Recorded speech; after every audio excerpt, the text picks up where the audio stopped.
Hey everybody, thanks for being here.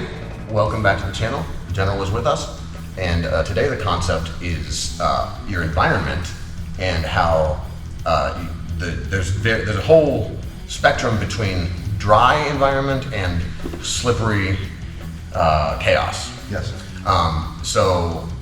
While during our roll today, I was thinking from the bottom position that it's going to be very difficult for both of us to get any kind of purchase on the mat.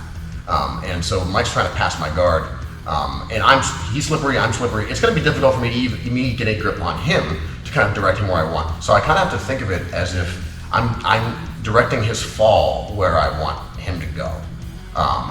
So there was a couple times when I was actually trying to direct him into the grape squisher or like a submission, and he like saw it coming. But the idea was that there's no choice in this environment but just to think that way. Yes, yeah, and it's different than like if it was dry and like for what I was trying to accomplish, like a dry ground would have been better for my footwork on where I'm passing the guard. So there were often times where like I'm like part of like my motion is to search for dry ground, you know.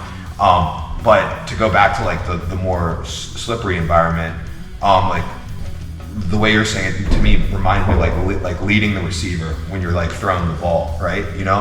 And there were times whenever I was trying to chase your back from the mount where I was like, all right, well, I would typically place my chest, like let's say behind your tricep to try to get it to behind your shoulder for my back take.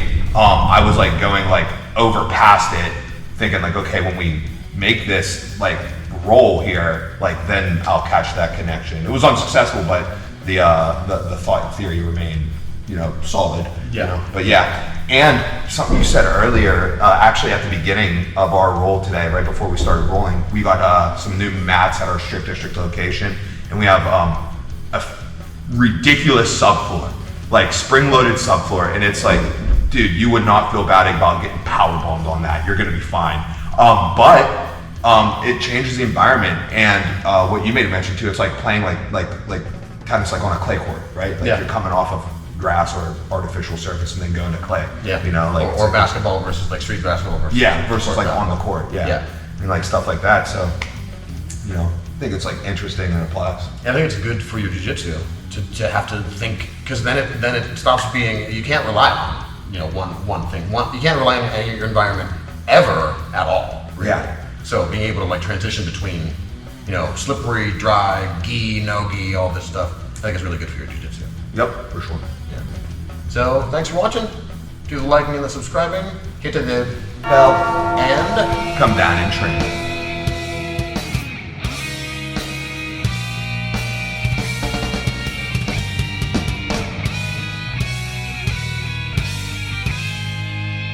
That's a good point. The desert and shit, like climbers. Yeah, that's a good point. Yeah, maybe this was just fucked up. I don't know. Going to the. Let's do the slippery mat. Okay, go. Ready? Oh yeah.